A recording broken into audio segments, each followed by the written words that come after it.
live on the Coast to Coast Racing League, and we head to the Steel City, Lernerville Speedway in Sarver, Pennsylvania, as the Extreme E-Speed TV and the Coast to Coast Racing League present Monday Night Madness, brought to you by the Weekend Speedway.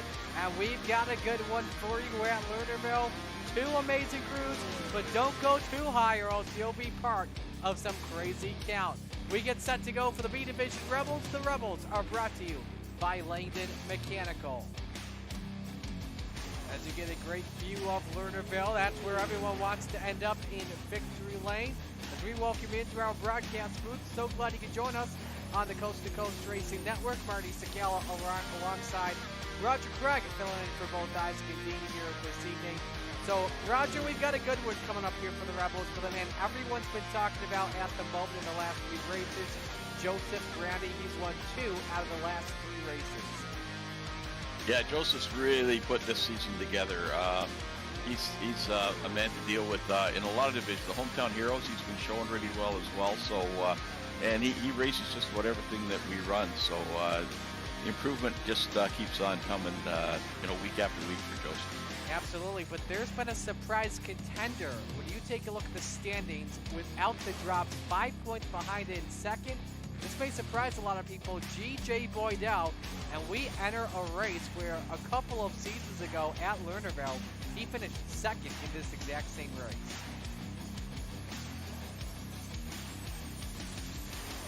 You're on mute, Bassman. All right, we're having some technical difficulties with Roger. He may be on mute. So, I got a question. Yeah, I got a question for you. The Lernerville isn't Lernerville without the fall-off count. Do you have that set up tonight? Oh, we've got the fall-off count. It's Lernerville always. So, here was the fall-off count for last year. For those of you that were wondering at home, let's get rid of the iRacing logo. It was 55 last year, last time out. Because I see Dittmer, he put in 37. I think that 55 came from, that may have been Raiders, Rebels, and Renegades all combined, but we're just doing 2. So, put your bets, people. Let's take your bets here. Dittmer's got 37. Roger, what do we think the fall-off count's going to be? Geez, it's complicated because, I don't know if that counted I think it did count the Raiders. I'm just not sure. But I'm going to say, 27. I'm in the Renegades following here, so if it's low, I'm just going to run off the track a few times. You've got 27. I got 30, but shout out to Dittmer as well. He knew the memo. He knew the memo before we even went there. So that's incredible. That's awesome. Well done. So good car count. 22 drivers with us tonight that are in the iRacing server at the moment. So everyone should make the field unless we get a couple last-second heroes. Who won the Raiders race earlier, Roger? You know what? I can't really say. I need to go back because I was having technical problems, and it was running in the background. But normally I watch that. Actually, I shadow race it, and I didn't get a chance this week, so I'm not sure. But I know there was a good car count. There was 15. It's sort of been the lower class, so it's the entry level. But the car counts are picking up every week, so there's a lot of competition out there tonight. That's good to hear. Dustin Sargent, I actually just confirmed it. Big money took the win in the event. So a good win for Dustin. So he'll be able to race with us this evening. Again, last week, the Port Royal Speedway. So we were still in Pennsylvania last week, but at the Speed Palace, and it was Joseph Grundy that took home the win, his second win of the season. We just mentioned a 5-point lead on G.J. Boydell. 255 to 250 in terms of points. 232 in third is Gary Alford. Dustin Sargent fourth with 228. Rich Holland in fifth with 226. And how about Holland as well? Last week, what a great run. Was able to finish in the top 3 for his best finish ever in Monday Night Madness. Yeah, there's about 5 or 6 guys. The names you mentioned, and also Fitzpatrick and Andy Patton, even Jesse Bandy. They're all in the running. We're not quite halfway into the season, so lots of time for those guys to make up ground. But I was also looking, how did you were looking at those results? How did Cody Graham do? 'Cause because him and Sargent were tied at 297 with the Raiders going into tonight. Let me take a look. Give me a couple moments. I backed away from the session results. While you're at there, you're watching some of the drivers here as we get set to go racing. Green flag should be a couple moments away. So Dustin Sargent got the win. Jeremy Paulson second. Logan Wentz third. Cody Graham fourth. Jonathan Krupa rounded out the top 5. Yeah, I'm surprised the results aren't already calculated. Patrick Spangler took that over for me, and he's been absolutely amazing. Stats go up almost immediately for most of the races, so kudos to Patrick. He's picked that ball up, and one of the many balls he's juggling for us and doing a fantastic job at that. Yeah, he has been on fire lately for that for sure. Here's how the night is gonna go. We have heats that are determined. The lineups are determined via a pill draw. For Rebels, everyone will transfer. However, though, if there is over 24 drivers for the Renegades, it is the top 4 that will make it in. Everyone else will have to go down to the B main. Heat races are 8 laps, B main 10 laps. Then we'll have a 3-minute warm-up. The feature event for Rebels, 30 laps if you're new to the series. Our Renegades later tonight is set for 35. With that being said, it's time for heat race number 1 of the evening. The first heat race is brought to you by Flatline Racing Bodies. Quality racing bodies produced by former NASCAR regional short track champ Dan Chapman, the iRacing hotbed of Clarence, Iowa. Field is set to roll off. Here's the lineup for heat race number 1.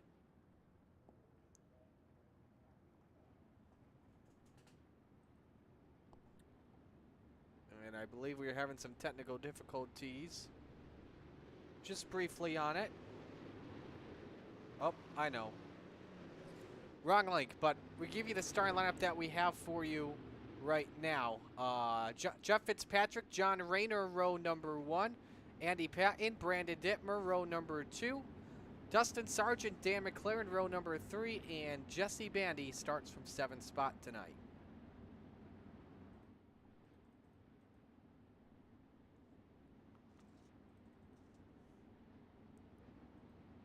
And this should be a good one.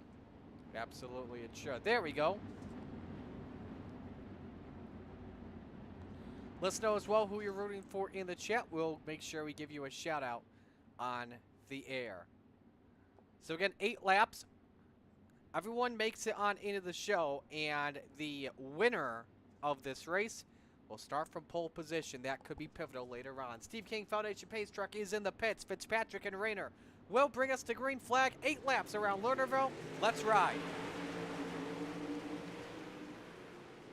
Fitzpatrick gets the start off turn 2, near contact. We got a fall off already. Dustin Sargent add 1 onto the fall off counter. Meanwhile, already. Absolutely. Lap number 1 in the books is led by Fitzpatrick. Dittmer tries to look around the outside on Rayner for P2. Unfortunately, can't get the position to work. Dittmer all the way up next to that cushion, gets a run on Rayner. Rayner gives him the room, and the Spider Monkey takes P2 early, Roger.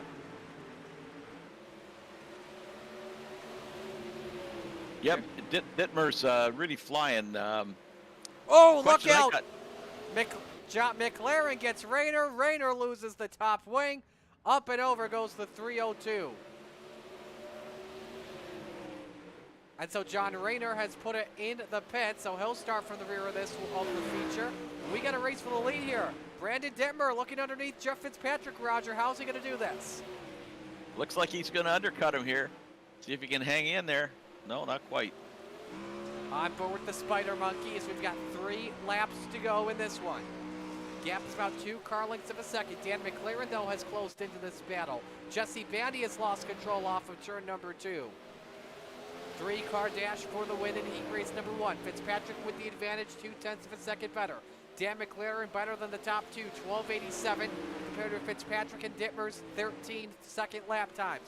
1 lap remains. Dittmer tries the bottom. McLaren tries the bottom. Slide job by the Spider Monkey. He's off the track. What a save. He may have one last shot in turns 3 and 4 to the checkers. Fitzpatrick got it. That was a great finish. So the question is, does that count as a fall off with Dittmer? Yes, it does, because he did go off the track. But I mean, that's That was why he went at it like a spider monkey. That is why he kept it going. that was a great save. The big question is going to be Knoxville. Of course, we're going to have like 20 or 30 guys in the league out in Knoxville. And how is Dittmer going to make with the fall off count at Slideways? That's the big question too. Oh, that is the question. Now, did I see there's two different tracks at Slideways? I'm not familiar. I'm not sure. I've never been there, so. Yeah, either have I. Brandon's the expert on that, so we have to, you know, uh, trust him and Yeah. and see what happens. He's trying to turn it into like a 3-day event, and at 8 o'clock in the morning. I don't think that's going to happen, but Yeah. I think if the guys make one event at 8 o'clock, they'll be doing good. I think I will try and make it once just for fun. Everything else I probably wouldn't be able to. But we're set for heat race number 2. Heat 2 is brought to you by Langdon Mechanical, the second to none heat and air conditioning company in the Hamilton area, and promise our customers our own professionally trained Langdon specialists will be there personally every step of the way. We guarantee your customer satisfaction from start to finish, including sales, installation, and maintenance service of your heating and or cooling system. Every equipment sale, installation, and maintenance service call we make is backed 100% by Langdon. Here's the starting lineup for heat race number 2. It is Joe Backus and Mike Cranmer on row number 1. Row 2, Trent Verstraeten, and on the outside, 100 grand, Joseph Grandy. Row 3, Nick Schell and Jeremy Paulson. And rounding out the field, Brian Dickens and Greg Parmalee. A couple of KSR boys on the front. Mike Cranmer wears 2 hats. He's a salty dog and a KSR driver. We'll see what goes down here underway for heat 2. Ooh, some contact between Grandy and Verstraeten. Everyone saves it for right now, but Cranmer and Backus get off to a good lead early thanks to the contact. Verstraeten runs in third. Grandy has fourth over Nick Schell. Lap 1 is led by the 70 of Mike Cranmer. Good start for him. Oh, look out, Backus is gone. 50-foot Backus went 50 feet over the hill down towards the boat shopping area. He was about ready to go fishing. But he saves it for right now. Brian Dickens, quickest driver on the track after 2 laps of the 13:29. Verstraeten tries to close in on Mike Cranmer. Brian on board with the 70. Oh, there goes Nick Schell. And the count picks up again. That was Grandy correction. Grandy went off the track. Wow. So the points leader may have to start from the rear. But we got a race for the lead. Roger Verstraeten has closed in on the 70. Yeah, and you know who I'm pulling for. I can't show bias. 3 to go. Verstraeten throws the slide job. Cranmer crosses over. Mike has the race lead back. Does he slide up on Verstraeten? They each hold the high side. Better exit from Verstraeten. 2 to go in heat 2. Here goes Trent underneath. Does he throw the slide job? No. Mike Cranmer still to his inside. Or to his outside, rather. This is going to come. Oh, Mike is sideways. Trent gets him. Both of them sideways. Mike saves it. Here comes Brian Dickens that could pull off the steal with 1 to go. Brian may have a chance to send it into 3 and 4. He's not going to have enough time. Mike Cranmer with the save of the ages takes heat 2. Old guys rule, buddy. Old guys rule. Hey, if Terry Landis can do it in the Renegades, anyone can do it. Absolutely. And, I know this precedes you, but, you were talking about that was Terry's first victory in Sim Race Hub. Unless you go back to Yashwick at Outlaws in Sim Race Hub, Yes. Terry was our first champion, so he did win his share back in the day, and we all enjoyed that one the other last week. That was just so officially, if crazy. you include everything all together, it was his first in a while. So it was his first in a while, and it was great to watch. Absolutely. It's kind of like when Jack Nicklaus won the Masters, Yes.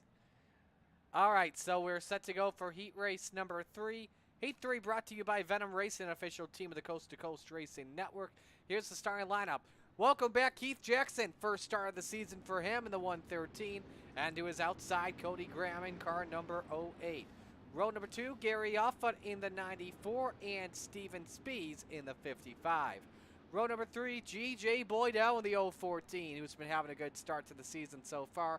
Brad White next to him in the 814. John Krupa rounds out the field. 2 Graham Racing drivers in this heat race. So this is a new team to the Coast to Coast Racing League here on the Rebels side of things, Roger. What do these Graham Racing boys have to deal with in this one? They got a lot of talent, especially with one guy to the inside of Cody and one behind him on the same row. Yeah, I don't know if you realize Cody Graham was a super modified driver at Oswego, and also a big block modified driver. So he brings a lot of experience out here, and it shows. A lot of guests have come in the chat, by the way. We're at 4 at the moment. Dan McLaren says 17. Jeff Kemper says 25. Jack Hitt says 23. We got a good crowd with us in the chat as we're green for Heat 3. And Jackson gets off to a great start. Nearly goes off the track.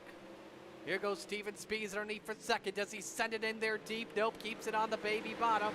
Lap 1 led by Keith Jackson. Graham holds on to second. Race for 4th is on, though, here, Roger, as Waite tries to take it away from Offord. There goes Spees off track. What's the count at, Marty? Count is at 5 for those wondering at home. Race for 5th, G.J. Boydell and Gary Offord.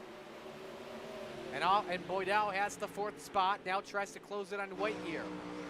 Jackson off to a heck of a start, an 0.8 of a second lead. He is running 13.3s to everyone else's 13.5s. He wants to come back with a bang and get another W and another medal. Yeah, I was chatting with Keith earlier today. I guess he's been in the middle of a move and just got his equipment set up, so that's why he's been gone. But he doesn't think much to knock the rust off. He's flying.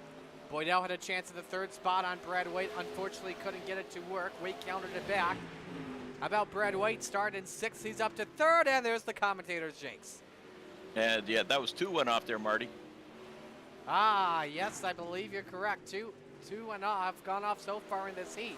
Now it's a race for 2nd. Boydell has found his way past Cody Graham and tries to pull away. Great start for Boydell here. Yeah, for sure. Like you say, Boydell's been really, really strong. And Brad White, he's just came in the league last season and won the Raiders and is really looking strong here as well. Off a turn 4, Jackson takes the heat win. Boydell, Graham, off foot, 2 through 4, followed by Krupa, Waite, and Speeds. So we'll update the fall-off count, and we will put it to 6. So the fall-off count currently at 6 here for right now, but we've got a lot of action left to go, ladies and gentlemen. Warm-ups are underway, brought to you by the Oswego Speedway. We'll let you watch them at the moment.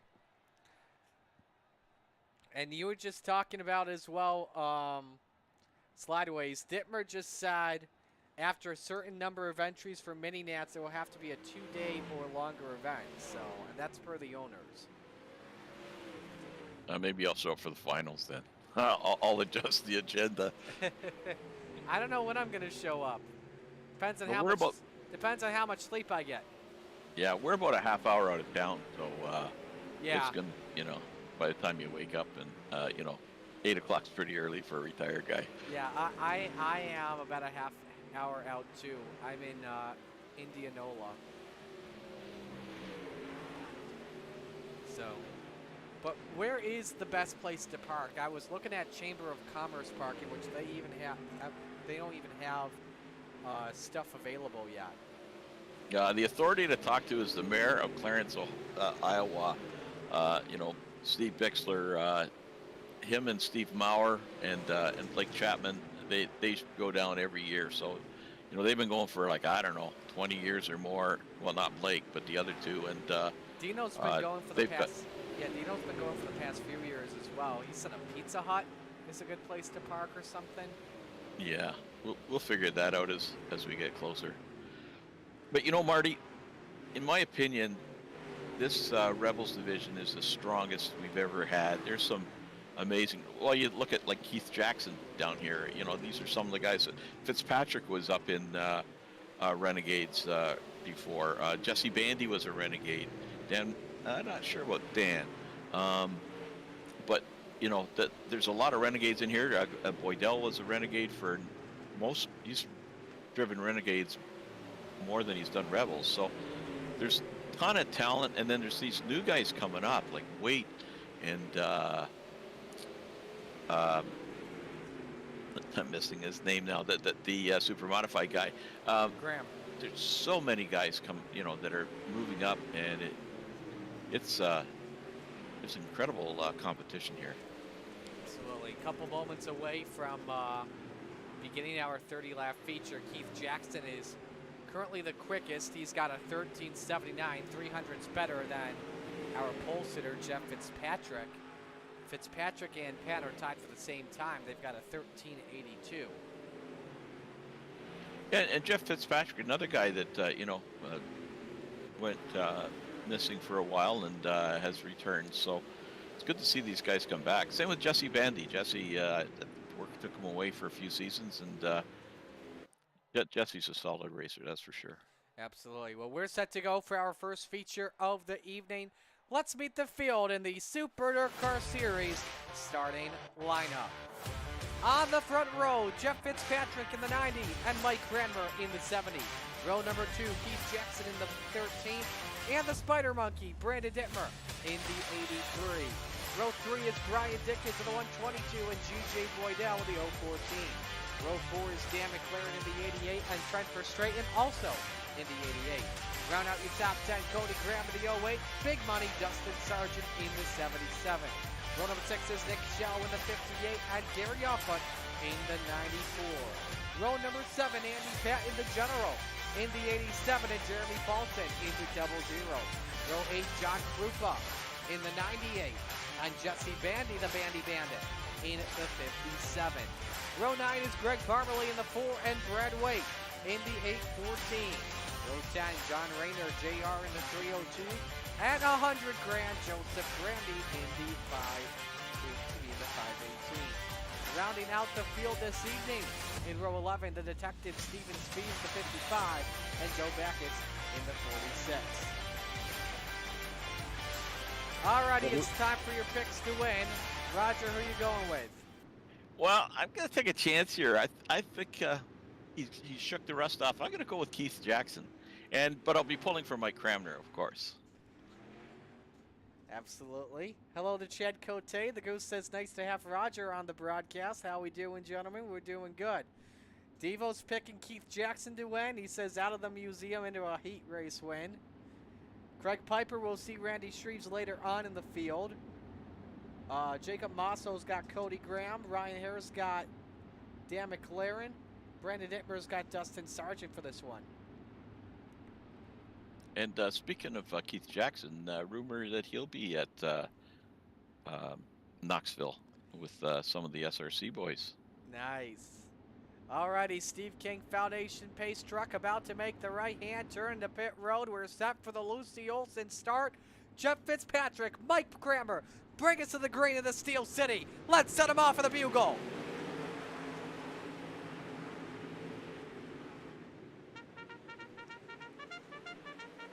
Trouble already.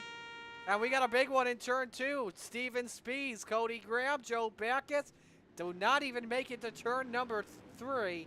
The yellow flag's already out. Let's take a look and see what happened. Patton, I think, was the first one to go around. And this occurred in the back of the pack here, Roger. Yeah, I just caught that. I was following some of the leaders and then just saw that it got really squirrely back there with 4 or 5. We had our matinee today. We had 18 guys out for the matinee. That's fantastic. But it reminds me a little bit of the matinee. We had a couple of incidents similar to that. Let's take a look from the back and see Steven Spees as he just has nowhere to go in this. So pretty much a 2-car deal. But then we also had Greg Parmalee have some contact. Let's ride on board with the 4.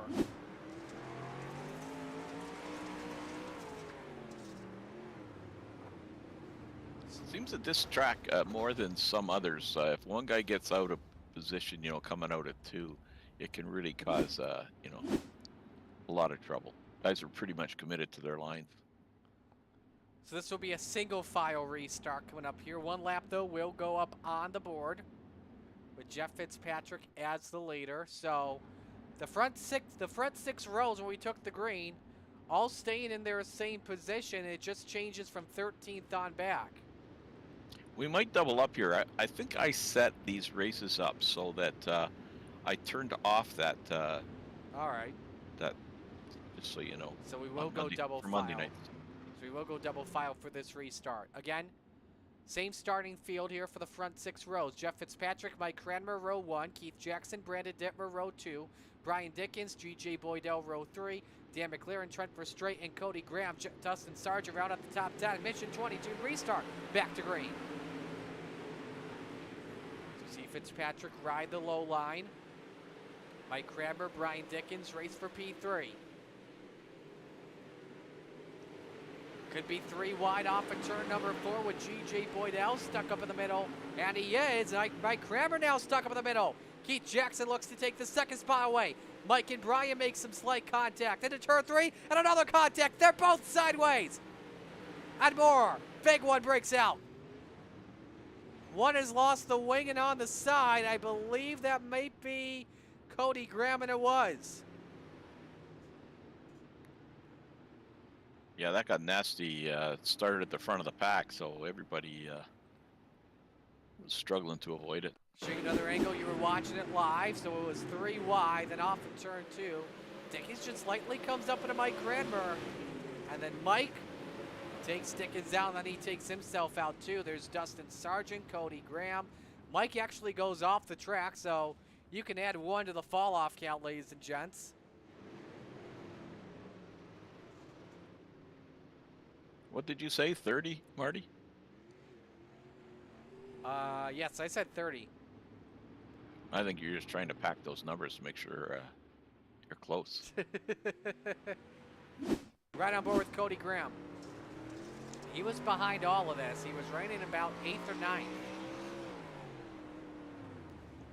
Had a miss, and then he got turned from behind from, I think, Mike, and Jeremy Paulson turns him into a turtle.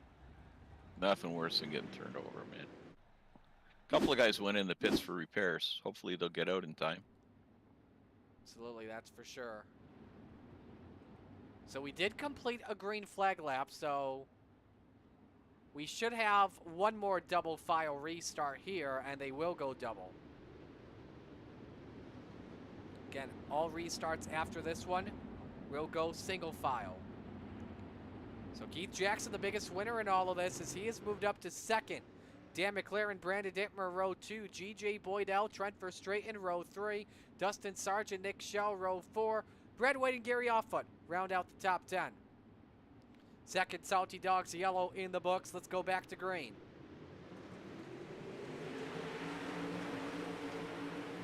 Fitzpatrick tries to hold serve on the bottom, but here's the run for Keith Jackson. Oh, look out, Dittmer's off! Number 8 on the fall-off count. And we got a race for the lead here, Roger. Jackson is working the high side really well. Yeah, 2 veterans at the front, and this is going to be interesting. See how this goes. He's right on board with Keith Jackson here.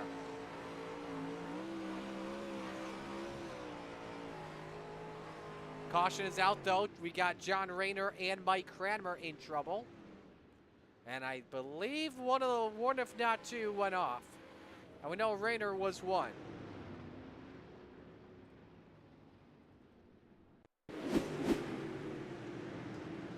In the back of the pack, watch Rayner. He's stuck up top, 3 wide. Parmalee into Patton, and Rayner goes night-night.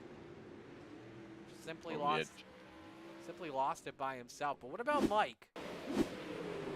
I don't know if this had to do with this had to cause the caution.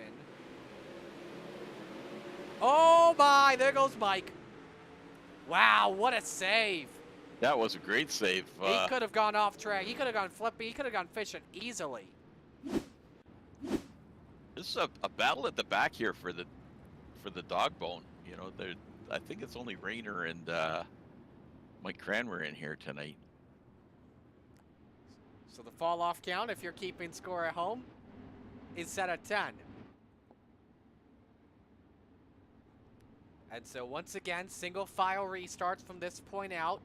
Does this help Keith Jackson a little bit, Roger, that it's single file, or does it really help Jeff Fitzpatrick a lot more? I think that Jackson wouldn't want to see too many of these cautions, but because I think he wants to get this thing, rocking and rolling, and get that top just flying, Lights are off the Steve King Foundation pace truck. The field and the grid resets. Fitzpatrick leads. Jackson second. McLaren is third with Verstraeten in fourth. Boydell fifth. Shell sixth. Offit seventh. Wait eighth. Grandy ninth. And Parmalee rounds out the top 10. Remember, 5 drivers, if they're eligible, can move up to Renegades. Strip back to green. You see it once again. Jackson rips the top. How high can you go? Cody Graham has crashed. Andy Patton have crashed. And Cody Graham was bringing it to the pits. That's why. Andy Patton is off course. And we're under caution. And there may have been more. Steven Spees around off turn number 4. And I think the same for Jeremy Paulson. Let's take a look and see what happened to the General. This was again inside the top 10. Ooh, he just ramped over the wheel of Greg Parmalee. And a great man, Patton almost went up and over. There's 2 really good lines going here. The one at the top and the one at the bottom, and they're both slowly disappearing. So it's going to get really interesting. We've still got 20 laps to go. Watch Spees here from the photo finish cam. And there is some more contact with Parmalee, and Paulson got a piece of it too. It's right on board here with the 55. Oh, I'm sorry, that's the 87. Here's Spees.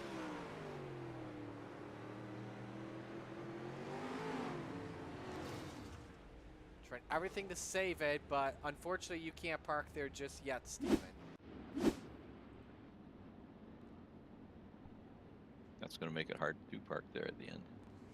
That it will, as that puts him back into 20th of this 22 car field. Light should go off this time, and it does. We'll have,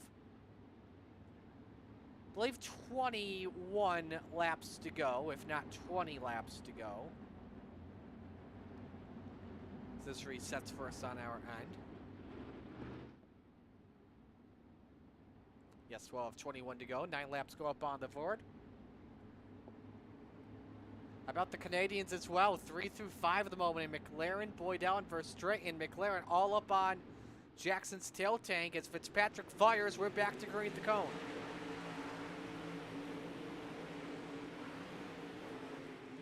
Jackson again. Taking a look on the top shelf. Try and get the lead here. Jesse Bandy has crashed it. Is he off? He is off. Up and over he goes, and no caution. We stay under the green flag. Well, that 57 has turned from a sprint car into a midget. Mike Cranmer has also crashed it. No caution as he is spun below the track. Now the yellow flag is out. Fitzpatrick has to get on the binders. And I think Fitzpatrick was leading at the line. It looks like Bandy must have pitted. I thought that caution might have saved his spot, but I think he had already, especially when he lost his swing, I guess. It was just yeah, Jesse will have to start from at least a lap down or so. Contact with Backett, then contact with Dittmer, and more contact with Dustin Sargent. And ladies and gentlemen, he is number 11 on the fall-off count. But this was the real cause for incident. Mike Cranmer in the 70.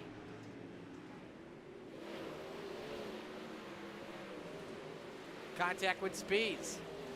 Man, Steven Speeds is racking up those incident points. That's just taking points off of his statistical mark. So just briefly, let's go back to Knoxville, Marty. Devo, I think he says he's going this year, but he evidently went last year, but I'm not sure anybody even saw him there. Who knows? He was probably just having too much fun at Dingus. Well, I think the boys went to Dingus and he wasn't there either, so I don't know what's going on. He was evidently destroying anything he owned, the motorhome, the airplane, and everything. But I'm not sure anybody even saw him there. Yeah, you just never know.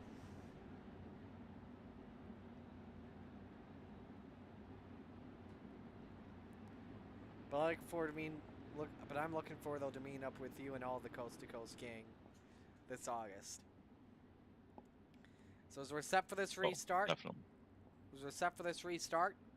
Jeff Fitzpatrick leads, Keith Jackson second, Dan McLaren third, G.J. Boydell fourth, Trent Verstraeten rounds out the top five.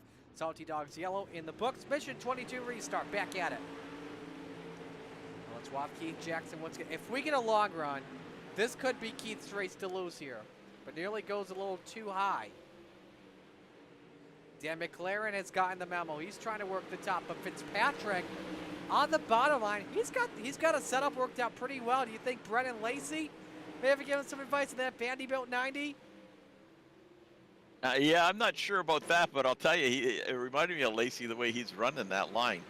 I don't know how these guys run that when it gets thin up the top there. I have no idea. I don't have the cojones to get up there and do that. Oh, look at this. Boydell and Verstraeten nearly go off the track. That's the race for fourth position.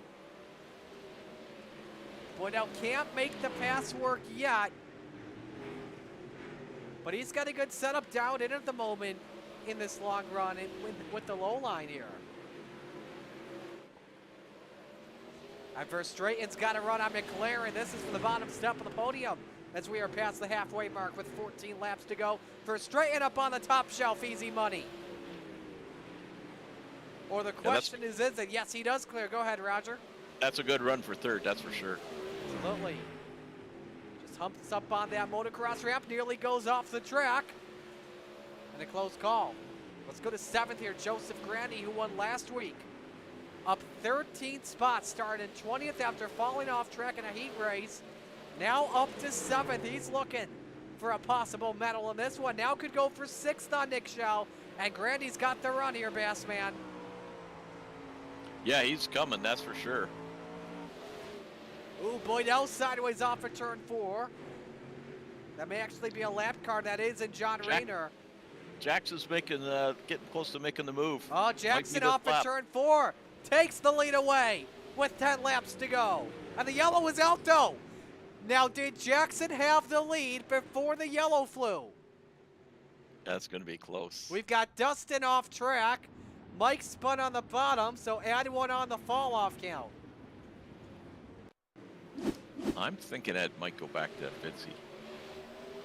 Let's take a look at the cause for the caution. Contact with Backus. They hook. And around goes Michael. GSR guys are getting too friendly. And I think they are saying the lead belongs to Keith Jackson.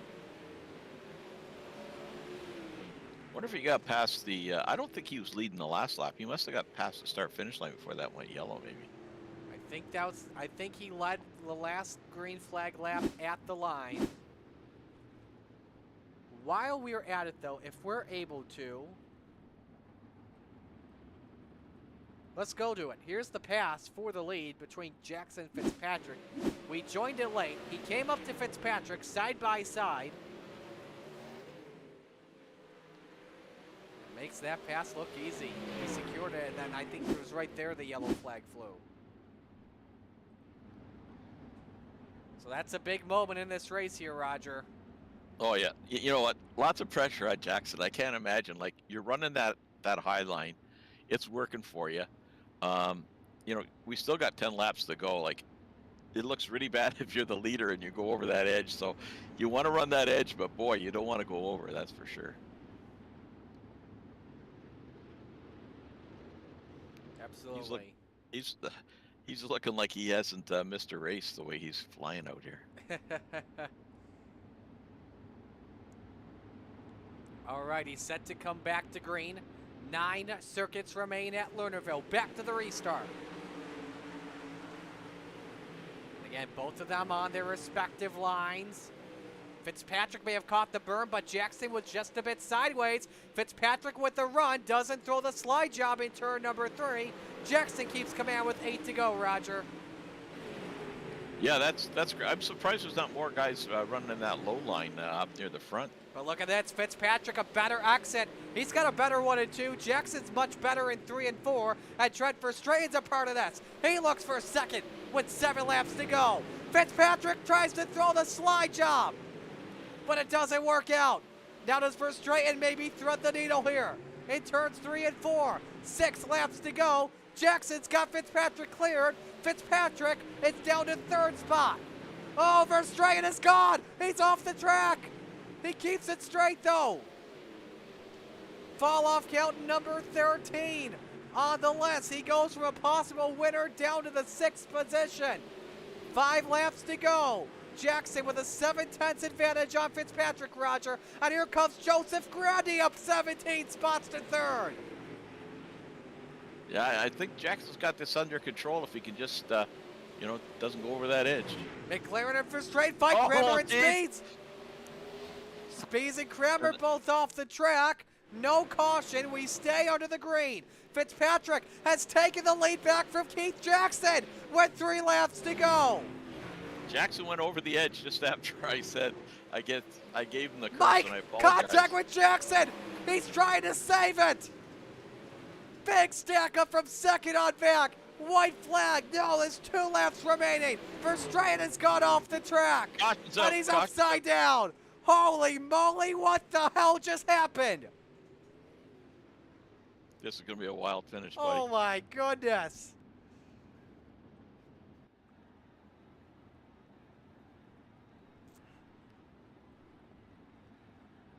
So that puts the fall off count to 16 with Mike and Steven and Dustin as well after that 1 yellow. Jackson's going to kill him. The speeds came down to Mike Cranmer. Oh man, all 4 wheels off the ground for Mike. And then here is what happened for the lead. Watch Jackson. You see that? He goes off on turn 2. So Great recovery, though. So that's 17 on the fall off count. And then here's what happened to Trent Verstraeten.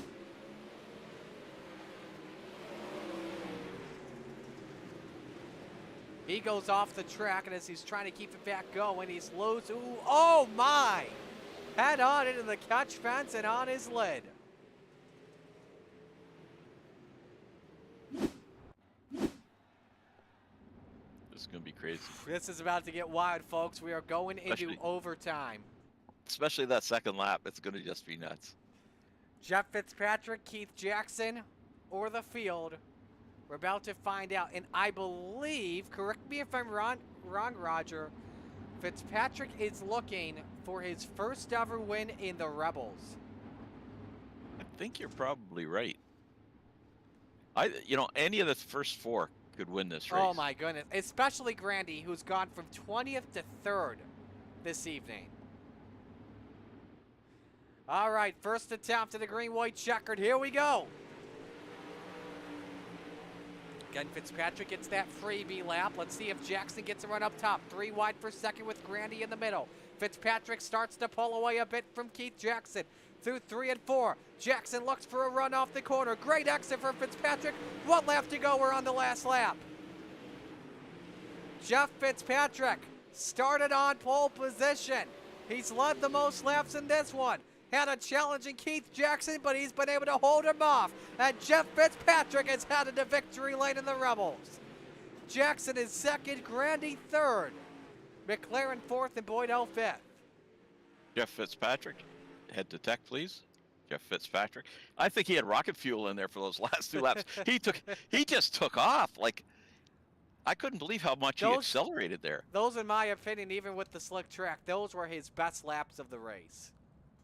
Yeah, absolutely. He just executed perfectly. Uh-oh, here comes Dittmer. Oh, man. What a win for Jeff Fitzpatrick. That's a good one. Yeah, that was a great finish.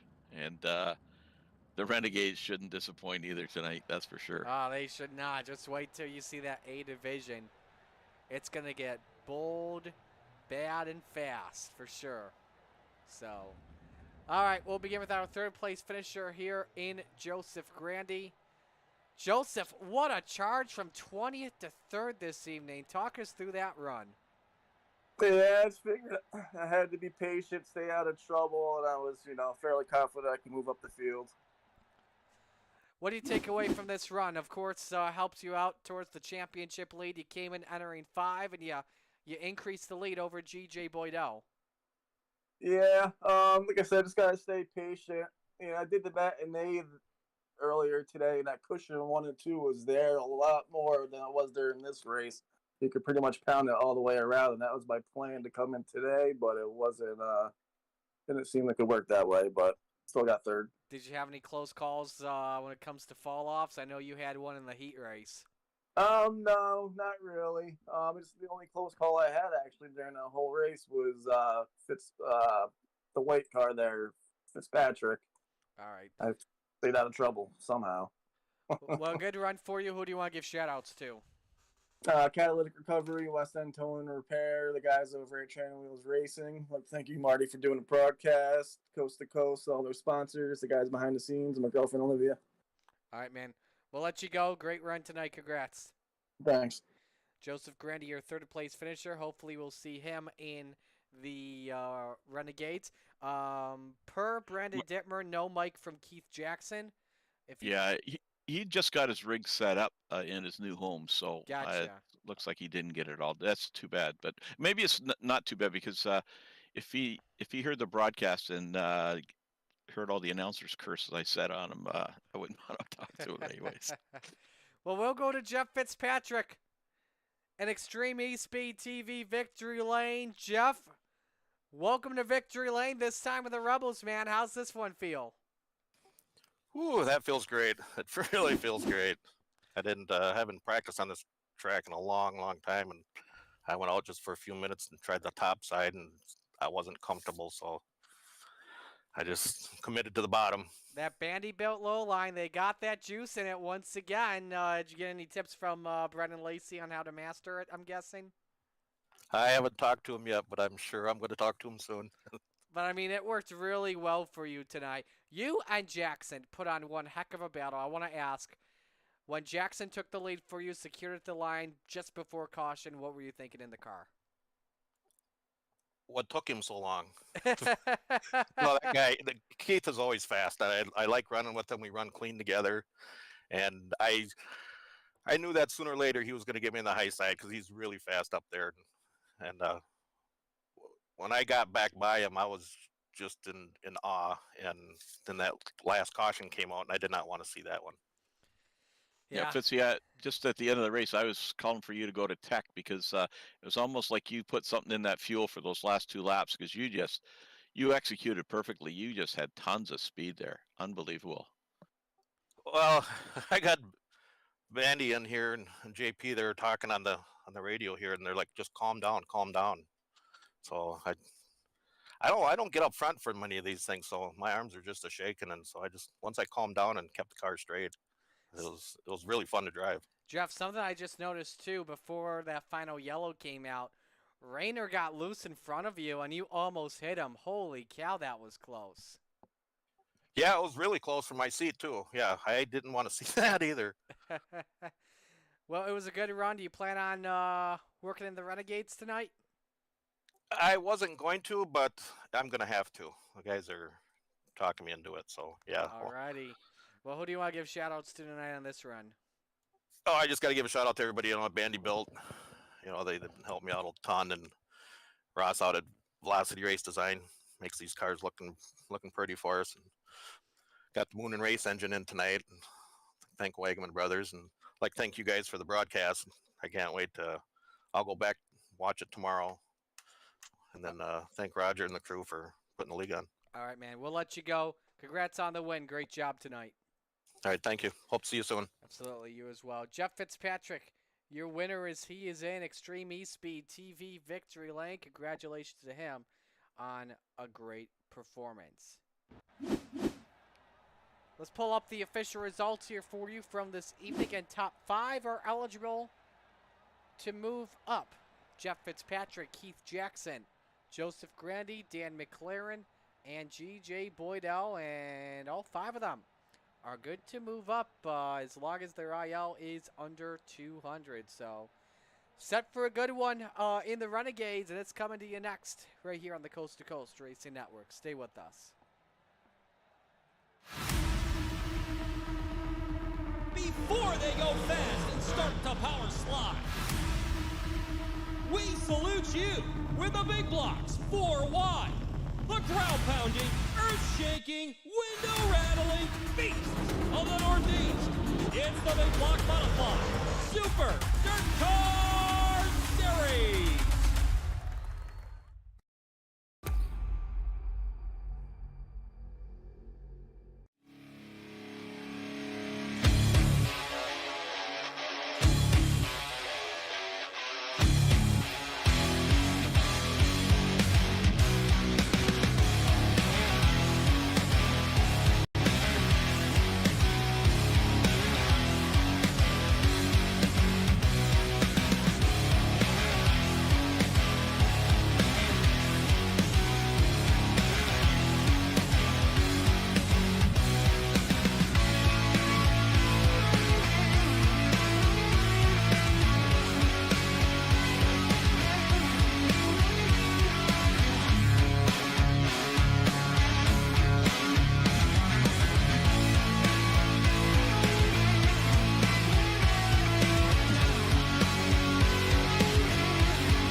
Well, good evening, everybody. Welcome to our weekly race chat. Adam Ross and Clinton Jeffrey are live and interactive every Tuesday night. Rivals Race Chat is your home for race discussion, debate, news, interviews, and more. They'll even take your questions and comments live on the air and talk to some of the newsmakers each week. Tune in every Tuesday night at 8 p.m. on GeForce TV.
Yeah, Lucy Olson, talented sophomore.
Welcome back, ladies and gentlemen, to the Coast to Coast Racing Network. We are getting set to go for the Renegades, the premier division in sprint car racing.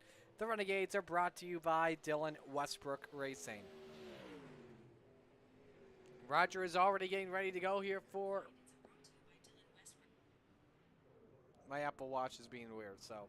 Anyway, Roger is getting ready to go racing in his 360 sprint car, and 28 other drivers are doing that. We've got a great car count. 29 drivers with us tonight for the A Division Renegades, and we should be in for a fun one.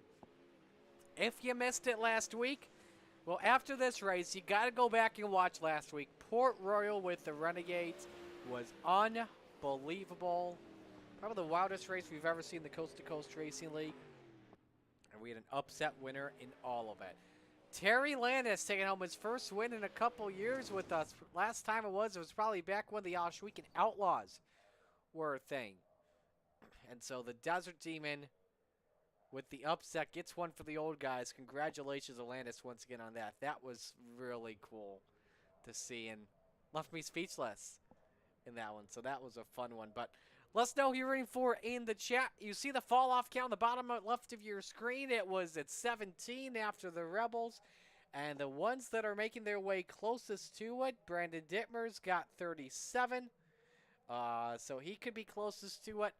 Dan was right on the money for Rebels. Give it up for Dan. He had 17. Jeff may get over. Jack may go over.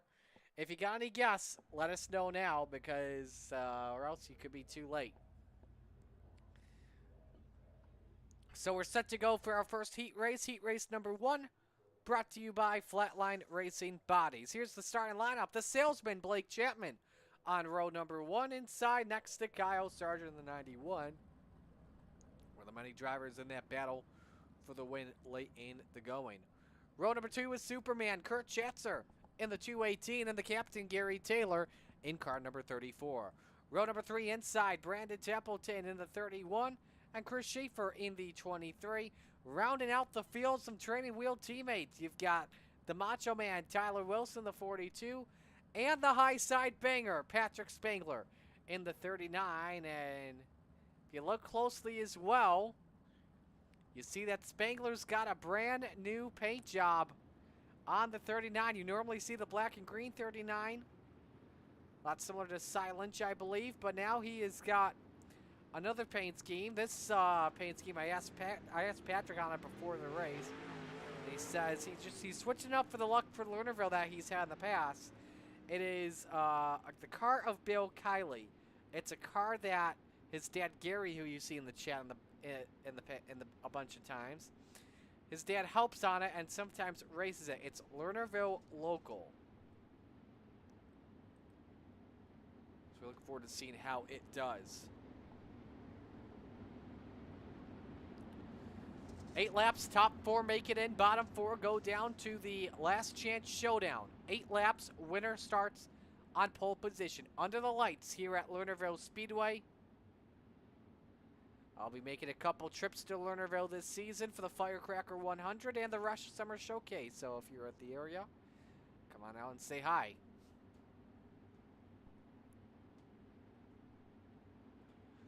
Here we go, ready for the green for heat race number 1. Chapman and Sargent bring us to green.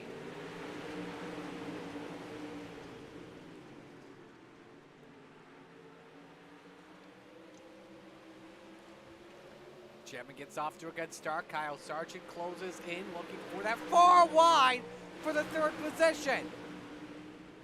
Taylor and Wilson touch. And the Macho Man loses a bunch of spots. Schaefer looks underneath on Spangler. Gary Taylor still trying to hold on to P3.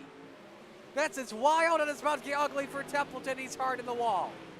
And the steering may have just gone out on the 31. Change for the race lead. Kyle Sargent underneath Blake Chapman. Chapman with a handful off turn 4.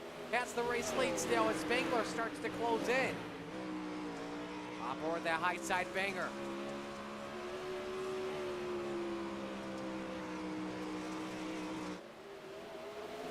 There he goes. Spangler sends it deep. Slide job. Spangler, no, he has to duck it back. But a race for the final transfer spot. Gary Taylor against Tyler Wilson. The Macho Man looks underneath. Trouble for Chris Schaefer. He is off the track. And that'll add one to the fall-off count. Spangler with a run for second on Kyle Sargent. Tyler Wilson, meanwhile, could take fourth from Gary Taylor. The captain looks to answer back. Sends it up. Wilson's got Taylor cleared for fourth. Now can Spangler go from last to the win? 1 lap to go in heat 1. It's going to be tough here. The salesman Blake Chapman sounds like he's got it under control. Templeton's put it into the pits. It's Chapman, Spangler, Sargent, and Wilson that will make it in.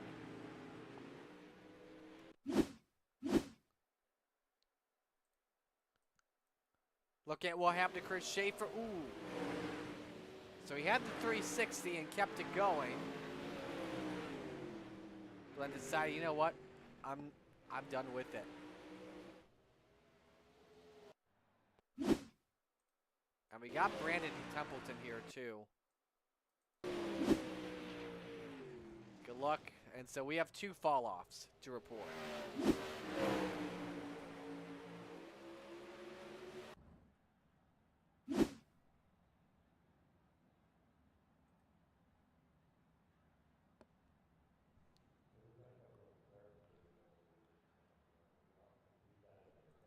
So we are ready for heat race number 2. Heat race number 2 is brought to you by Langdon Mechanical. Let's update the fall-off count here. At the same time, give you your starting lineup. The Desert Demon, last week's winner, Terry Landis, starts on pole position. Next to him is Randy Shreves in the 56. Row 2 is Jeff Fitzpatrick in the 90 and Bob DeGood in car number 7. Row 3 is where you'll find Jeff Kemper on the outside in the 181. Jeff Flero next to him in the 200. Row number 4, Jack Clevenger in the 78. And Shorty, John Short, in the 51. So Blake Chapman take home the win in Heat 1. But the Crate Sim Racing drivers got a win with Landis. Chapman and Short both came close to taking down Spangler late in the stages, but it was Terry Landis that got it done.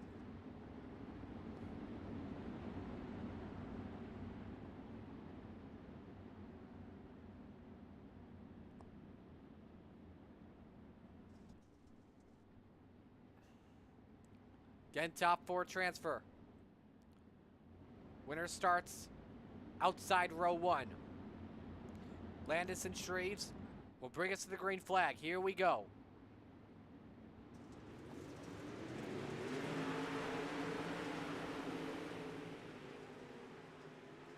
Landis gets a good jump. Shreves, though, with a run around the outside. Can the LGR Motorsports 56 put her to the point on lap 1? Yes, he can. Fitzpatrick in 3rd. Flero stuck up in the 4th position. Wood around the top, 3 wide behind. DeGood on the outside. Kemper in the middle. Short down low. Short takes away the 6th spot. Goes 2 for 1. Flero with some company for that final transfer spot, but he looks for 3rd first. On Jeff. Oh, look out. We got John Short off the track.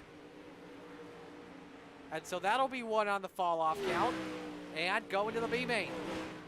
A Trees goes off the track. The leader is gone after right a 13-second lap time. And I'm hearing Bob DeGood may have gone off track too.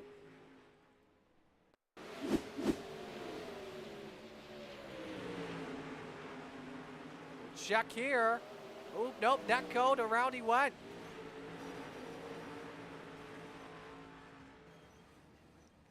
He was just stuck, so that doesn't count. It's a fall off.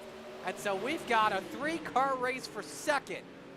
Clevenger, Flero, and Fitzpatrick. My, this is a good one. With 2 to go, Terry Landis has control of the lead by 0.8 of a second, and Clevenger nearly goes off the track. On board the 200. And Fitzpatrick's got company for the final spot. That's Jeff Kemper. Clevenger goes off. Clevenger goes off. And same with Kemper. Who's going to take 4th? Who's going to take 4th? Where's John Short? Kemper has to park it. Clevenger's going to get through with it. Gladys wins the heat. Flero second, Fitzpatrick third, and Clevenger fourth. Holy cow, that was insane.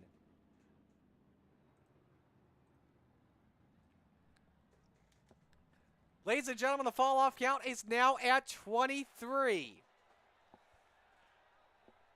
If you're keeping score at home on your predictions.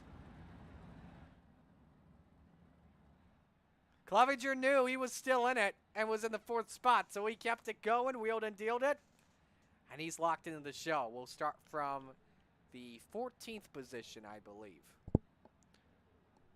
So now we move on to heat race number 3. Heat 3 brought to you by Venom Racing. And let's give you the starting lineup. G.J. Boydell and the Brewington Beast Jeff Barker make up row number 1. Row number 2 is Joseph Grandy, and on his outside is the Outlaw in Preston Cranmer. And on row number 3 is Keith Jackson in the 13, and Donovan Ross in car number 5.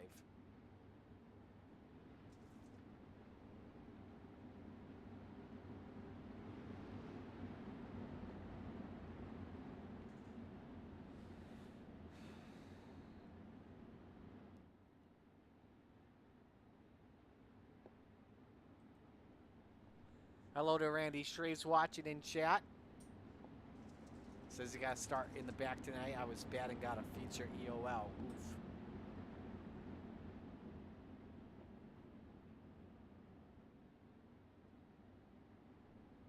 So heat race number 3. Winner starts inside of row 2.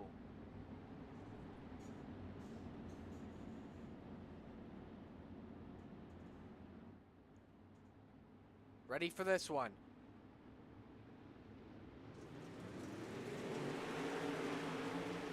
Grandy went from 20th to 3rd in the Rebels feature. He takes the early lead. We'll love to start near the front. Here goes Keith Jackson trying to make some moves. And then on the outside as he looks for 3rd. On Jeff Barker as Grandy leads lap 1 with Boydell 2nd. Barker may lose 4th here to Donovan Ross perhaps. We'll see what happens. Ross with a run on the top. There's some near contact between the two. And Devil takes 4th as Barker got sideways off the corner. Kramer tries to close in on Boydell on board with the 014. Grandy looking quick right now at the moment. 13:69 last lap. Here goes Jackson with a run underneath. First time we've seen him try the middle of the racetrack today. Everywhere else he's been rocking a high, wide, and handsome. Ross with a run underneath.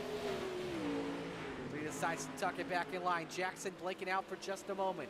Grandy last lap. Quickest lap of the heat. 13:52. What a lap as Keith Jackson still wants to find a way to get 2nd spot from Boydell. He tries underneath. Sends it in deep. Can't throw the slider on the 014. He's still locking tight with them.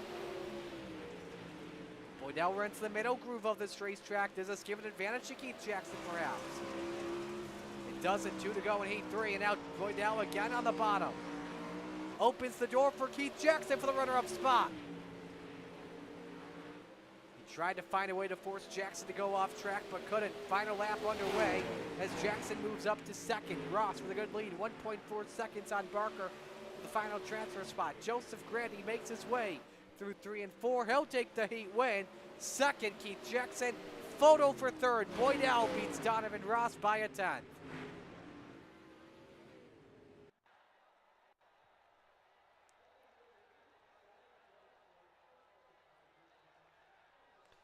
One more heat race to go here in heat race number 4, and this heat race is brought to you by Maurer Farm Management. Fall-off count stays at 23. Row 1 is the Pink Panther, Jesse Atkinson, next to Gentleman Jack Hitt. Row 2 is the Bassman, Roger Craig, and the Ross the Boss, Corinna. Row number 3, Barry Goldner in the 36, and the Goose Jed Cote in the 11. Rounding out the field, Dan McLaren starting in the 7th spot.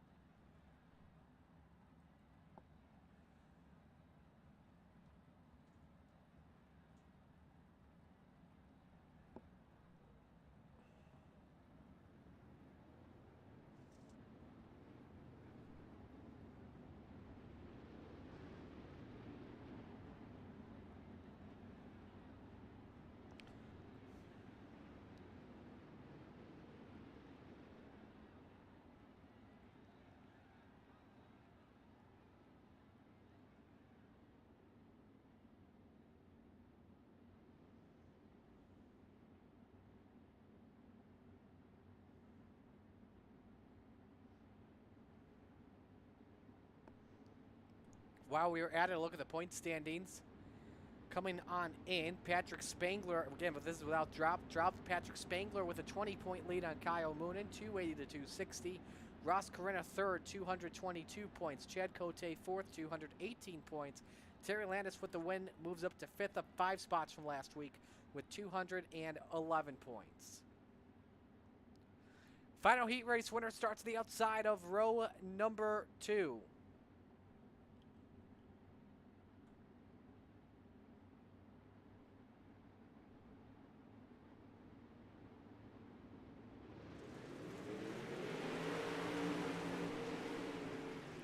Atkinson gets the jump off the corner, but Jack Hitt moves up to second past Roger Craig.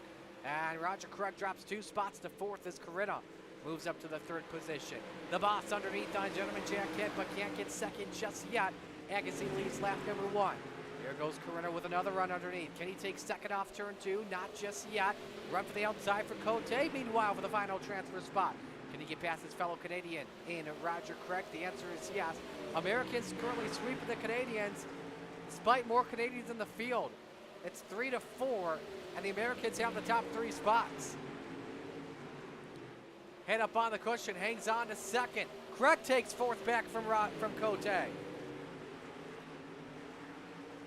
Rogers just trying to drive away with it. He may have learned a lot in the booth during Rebels competition.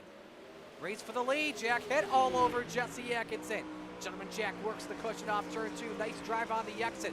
Closes in, sets it up underneath on Jesse Atkinson.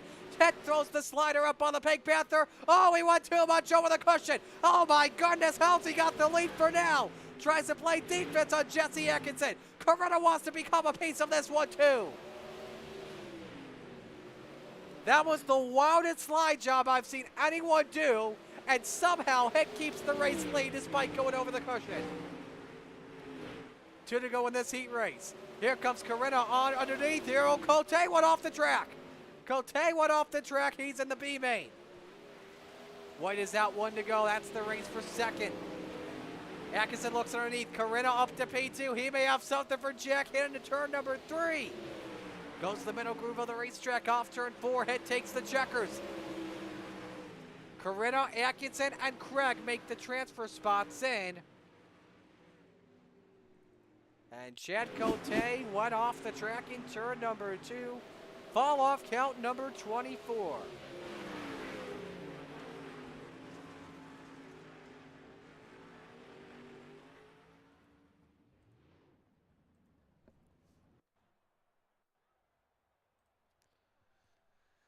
Alrighty, ladies and gentlemen, so it is B main time. 14 drivers are in this. We'll take the top 8 to the feature. A 10-lap last chance showdown.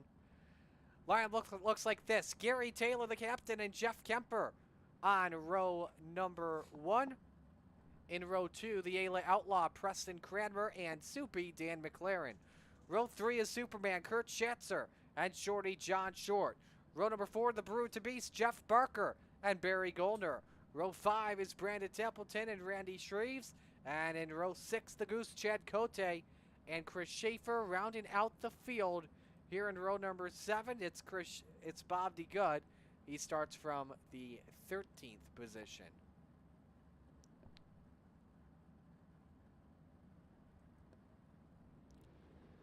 After the first lap, we'll focus on the driver that starts from the 8th position. But now it's a race of how bad do you want it?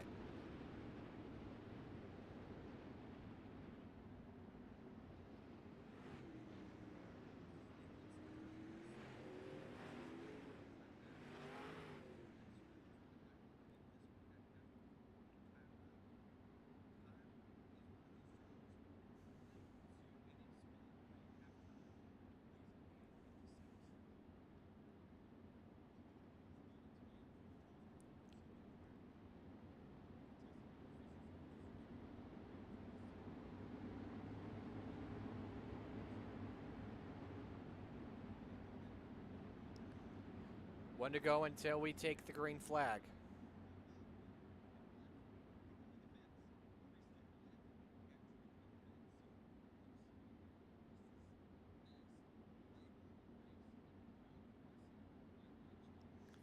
Alrighty, top 8 make it to the big show. Everyone else will be drinking a beer in the stands for the 35-lap feature.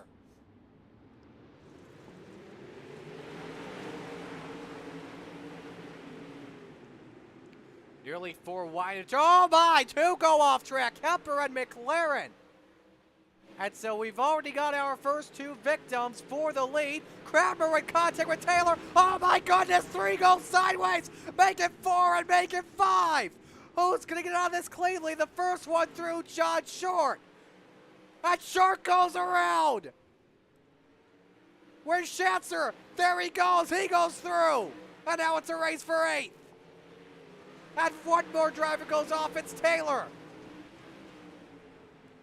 This is bonkers. Barker goes sideways. And he's done. And another one goes off. It's Short. Short goes off. And now it's Schatzer, followed by Jeff Kemper. This is bonkers, ladies and gentlemen. By the way, Preston Kramer's still leading, in case you're keeping score at home. Now, I think everyone knows, hey, we're all not yet. Templeton goes off.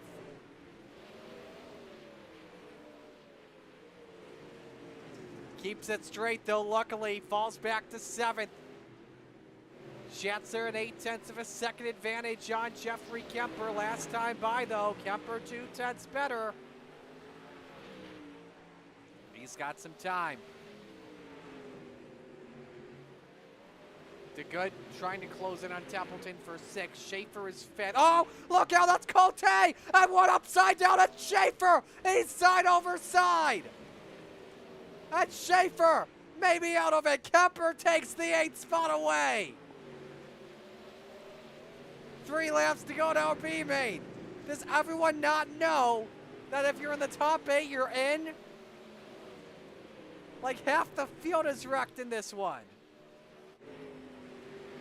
2 to go. Cranmer with a 3-second advantage on Randy Shreves, and he's just going to be safe than sorry with all this lap traffic. White flag is out. 1 lap to go for the Outlaw. I swear, if something crazy happens once again, I'm going to lose my mind. But Cranmer takes the win. Shreves comes home 2nd, and Erling Schaefer will not make it. Templeton 3rd. DeGood 4th. Schatzer 5th. Kemper 6th. Cote 7th. Barry Goldner in a photo finish by 0.2 over Dan McLaren. Look at the damage to Barry Goldner's car. And he still made the show.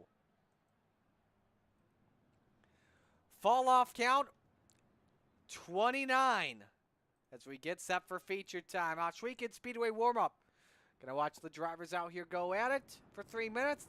The feature coming up next to the Coast to Coast Racing Network.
Checkers are out, and ladies and gentlemen, on behalf of the Extreme E-Speed TV, the Coast to Coast Racing League, Oshweekett Speedway, and all the fine drivers and sponsors, we thank you so much for choosing to spend your Monday night with us. It's now time to meet the field of 24, ready to take the green for 35 laps at Lernerville Speedway. Ladies and gentlemen, here is the Super Nerd Car Series starting lineup. On the front row, the salesman, Blake Chapman in the 20 in the Desert Team, and Terry Landis in the 161 Krite Sim Racing teammates. Row number 2, the 100 grand, Joseph Grandy in the 518, and Gentleman Jack Hitt in the 217. Row 3 is the high side banger, Patrick Spangler in the 39, and Jeff Valero in the 200. Row 4, Keith Jackson in the 13, and Ross the Boss Corina in the 10. Row number 5 is Kyle Sargent in the 91, and Jeff Fitzpatrick in the 90. Row 6, G.J. Boydell in the 014, and the Pink Panther, and Jesse Atkinson in the 127. Row 7 is the Macho Man, Tyler Wilson in the 42, and Jack Clevenger in the 78. Row number 8, Devo, Donovan Ross in the 5, and Roger Craig the Bass Man in the 747. Row 9, the Outlaw, Preston Cranmer in the 07, and Randy Shreves in the 56. Row 10 is Brandon Templeton in the 31 and Bobby Judd in the 7. Row 11 is Superman, Kurt Chester in the 18 and Jeff Kemper in the 181. Rounding out the field, the Goose, Jed Cote in the 11 and Barry Goldner in the 56.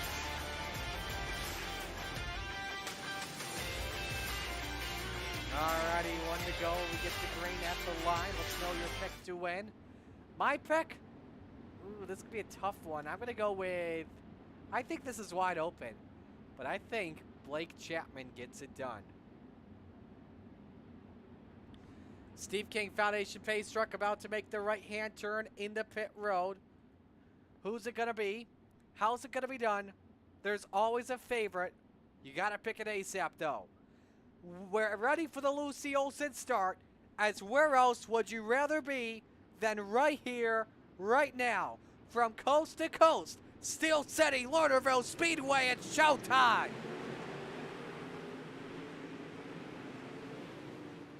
Three wide for second, nearly 4 wide as Landis is loose.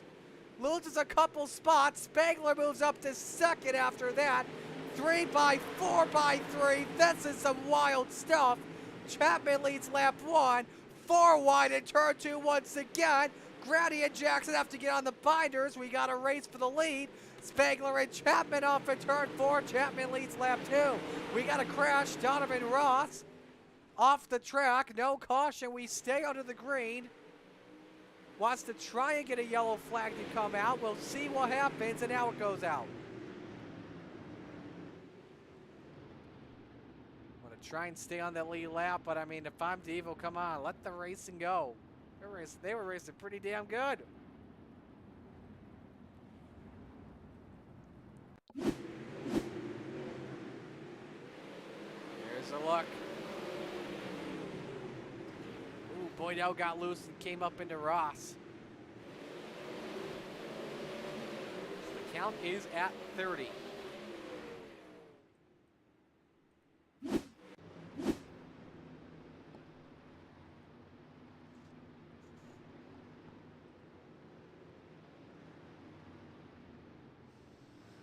So field all resets. That was a crazy start. You had drivers 3 and 4 wide all around. That was amazing.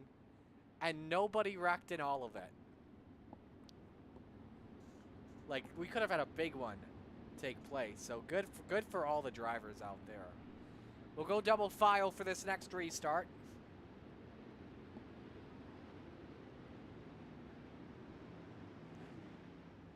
So it's Chapman and Spangler, row 1. Landis and Flero, row 2.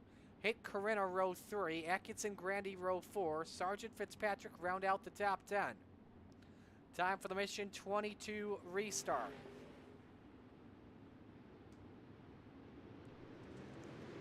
Green flag.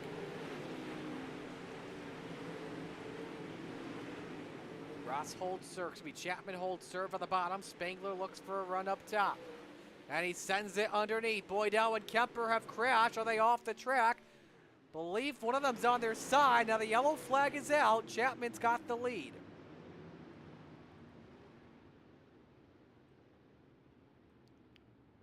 They were hoping to get to the yellow as quick as possible.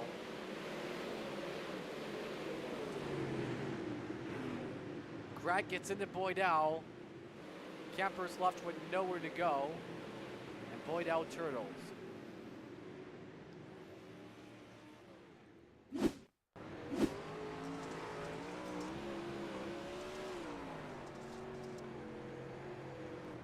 There it is, just ramped over the wheel of the Bassman, and around he went. Now let's take a look at when the yellow flag flew. Spangler took the lead. Oh yeah, Chapman led the lap of the line. So that's without a doubt. Blake Chapman.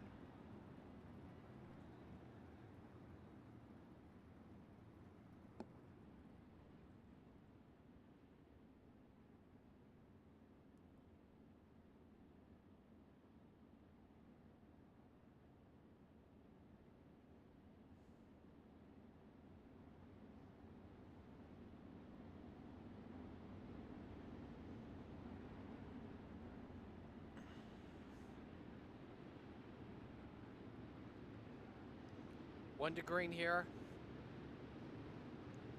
Blake Chapman, Patrick's no change amongst the top 10.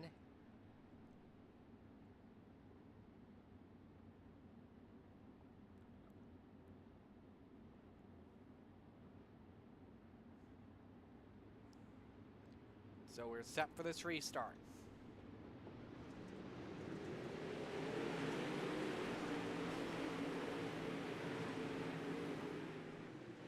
Spangler looks for a run around the outside on Chapman. Doesn't work. 4-3 wide once again with Flero up on the cushion in 4th position. And a race for the lead once again. Chapman slams the door right in front of Spangler. The 39 underneath. Landis underneath for 2nd spot.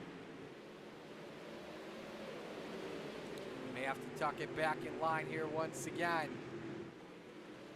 He does, and could open the chance up for Jeff Flero to take away the 3rd position. Chapman last lap, a 14:41, quickest lap of this feature. Barry Goldner has crashed it. He is spun in turn 2, no yellow, we stay under the green flag. Wilson stuck in a 3 wide position. He's in the 9th spot for right now. Fitzpatrick in 8th, Grandy in 7th. And now we go to 3rd. Flero, oh, Landis is loose off for 4. That costs him 2 spots. Head takes the 4th position. This could give Sargent the 5th spot, and it's 3 wide, 1 on the binders, it's Grandy. As he has to let off. Ooh, man, Fitzpatrick crowds Grandy just barely at the line. Fitzpatrick underneath Landis. Very little room for error. 4 wide into turn 3, very shallow entry for Ross Carina. This is some good stuff, ladies and gents. And look at this, Jeff Flero has made his way up to 2nd. What a run, has 1 off the track. It's Jack Head, 31 on the fall-off count.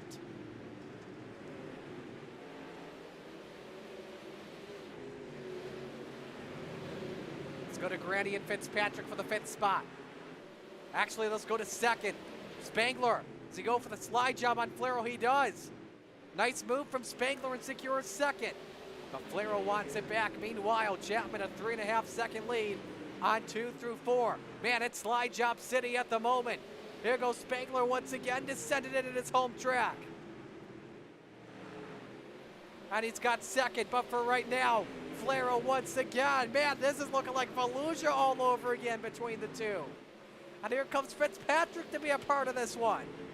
In the 4th position. Now remember, he won earlier in Rebels. Oh man, Sargent nearly got crowded up by Spangler. Holy moly, 3 and 2 wide off of turn 2.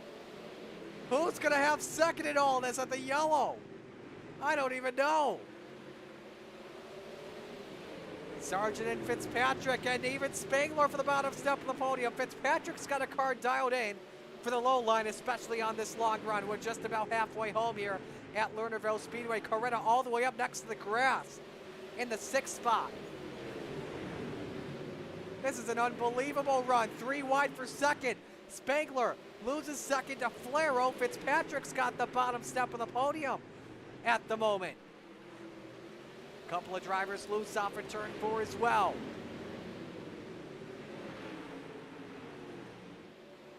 That is 4 cars under a blanket for second, then 3 under a blanket for 7th. Or check that for 6th.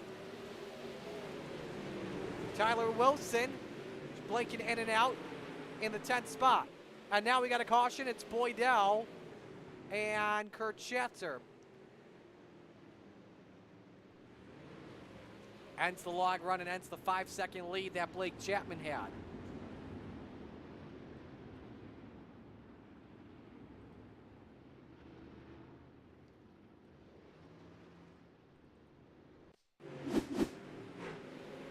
Contact between the two, they hooked. Then Schatzer tried to throw a slide job and Boydell, and then they just kept making more contact. Both of them around in turn 4. I don't know why Schatzer decided to park. Ooh, Barry with a close call.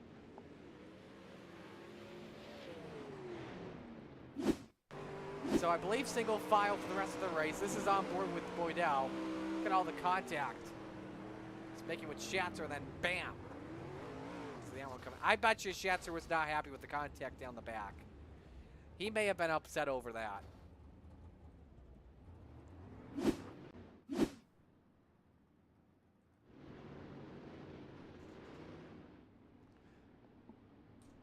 So that run, that was, I will add as well, is probably the best long run we have seen. As we're back to green, 16 to go. Good restart from Flero as well. And it's 3 wide for the lead for a moment. Chapman clears. Fitzpatrick, Flero, Coretta, Spangler for second. It's on once again. 15 circuits remain. One up in the wall in the front straightaway. Don't know who it was. One on the binders at Spangler. Atkinson has crashed in the infield. He keeps the car going. But back up front of the race lead. They work on Atkinson now. Fitzpatrick had a chance on Chapman to take the lead, but had to let off on it. Flair and Spangler are still working the top, but that bottom has come in really well. Donovan Ross has crashed, but he saves it. We stay green. Let's compare the lap times between Fitzpatrick, Coretta, and Chapman. Low line's 2/10 lower than the lines that Chapman is running. That is the best race for second at the moment. Let's compare once again. Hit has crashed. He is off the track.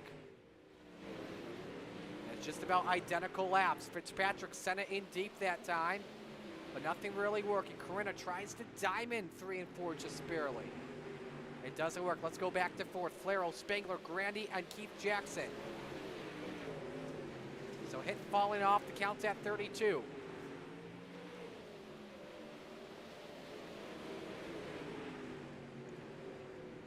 Flero on the middle line just lost 2 spots, so you want to be running high at the moment if you're the high side banger. And Joseph Grandy. Tyler Wilson, Keith Jackson, that's the race for 8th. How about Chad Cote in the 7th spot? We haven't mentioned this yet. He started from 23rd, and he's up to 7th, up 16 positions. What a run he's got going in the 11.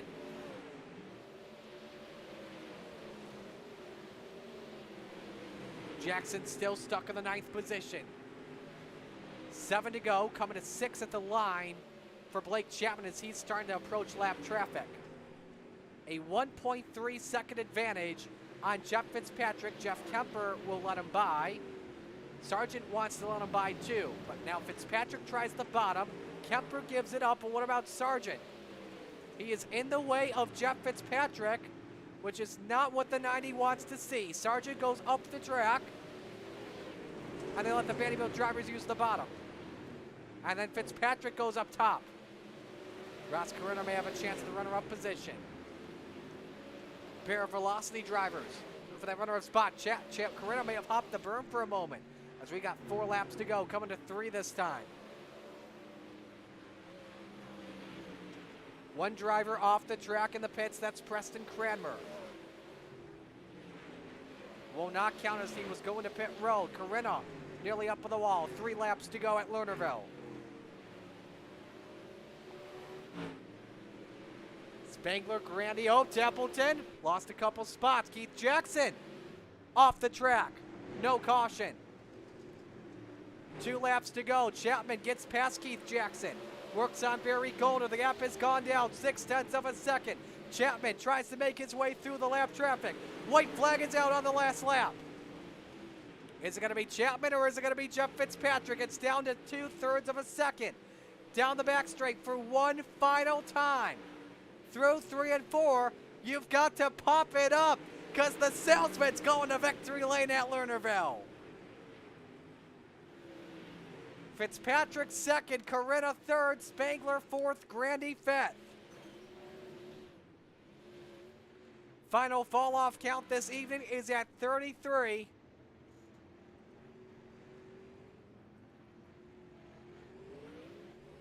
And Blake Chapman's going to celebrate with some Galen's homegrown popcorn tonight.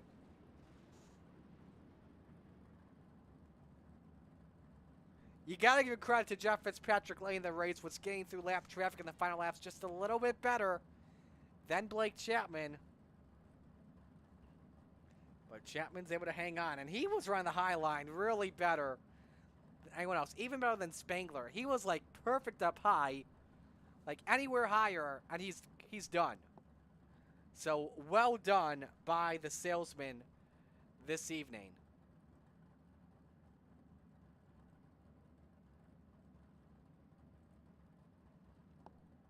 All right, we've got our 3rd place finisher with us in Ross Carino, and we'll begin with the interviews.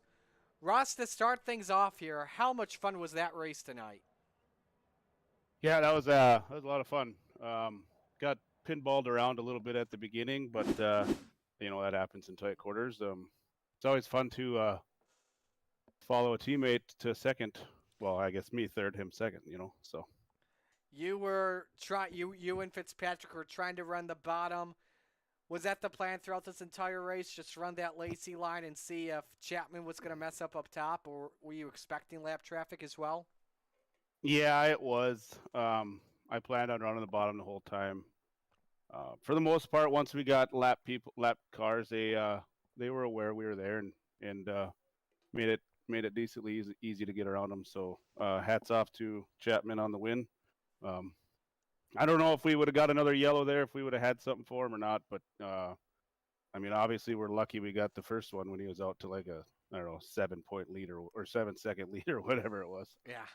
Well, good one for you. Who do you want to give shout outs to? M9 Performance, Trevor Meyer over there, Phantom Motorsports, Bandy Built guys, Weichel Sportswear, Velocity Race Design, Power Outdoors. You guys for putting on the show, and then Roger running the scene or behind the scenes. All right, man. We'll let you go. Great job tonight. Congrats. All right, thank you. That's our 3rd place finisher in Blake Chapman. Let's gather up our 2nd place finisher here this evening in Jeff Fitzpatrick. Jeff, you came close, closing in on that lap traffic. What more did you need for Blake outside of a caution?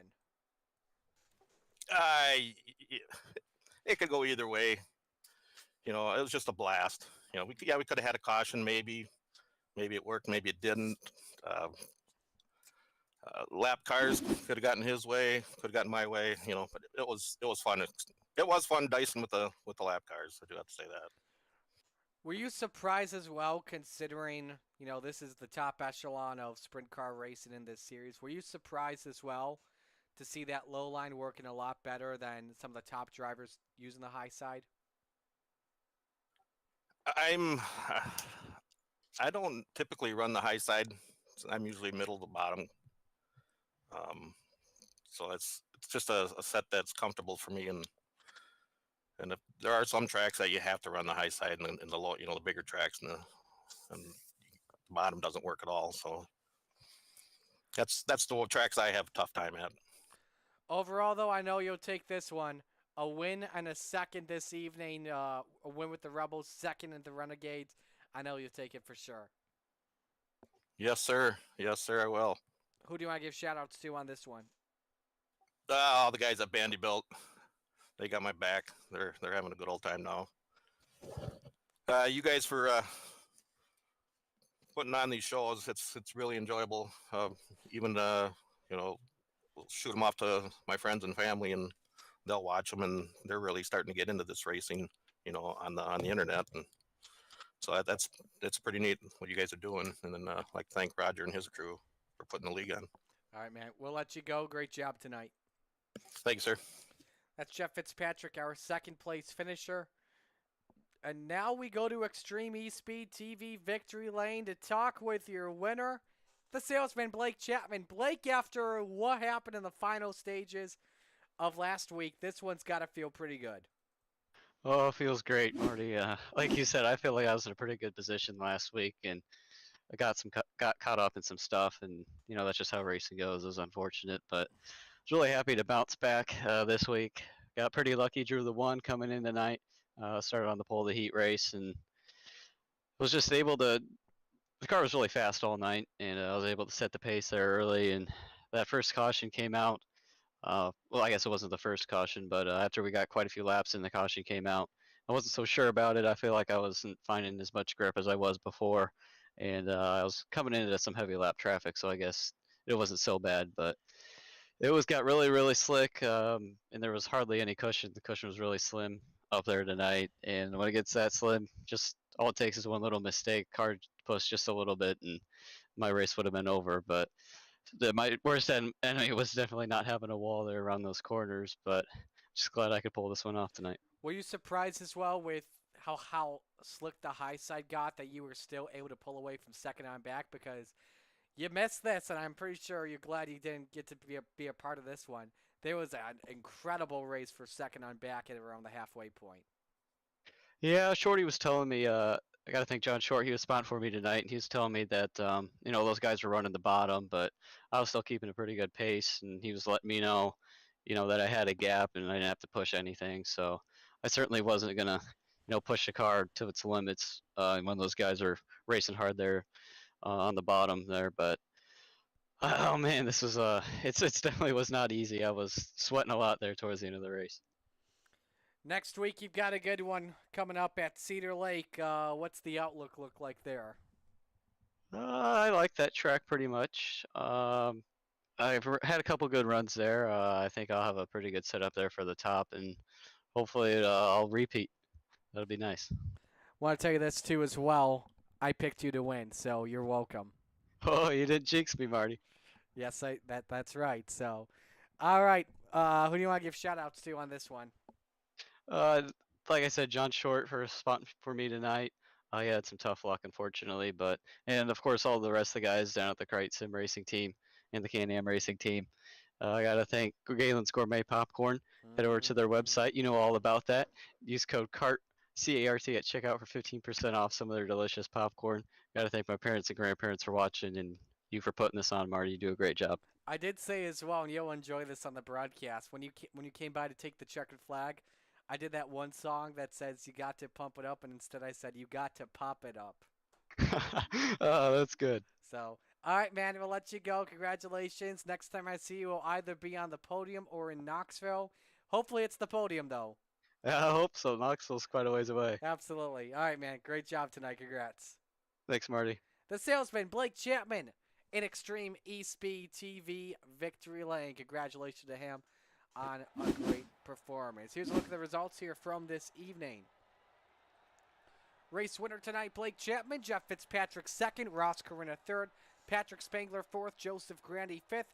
Jeff Flero sixth. Chad Cote seventh. Brandon Templeton eighth.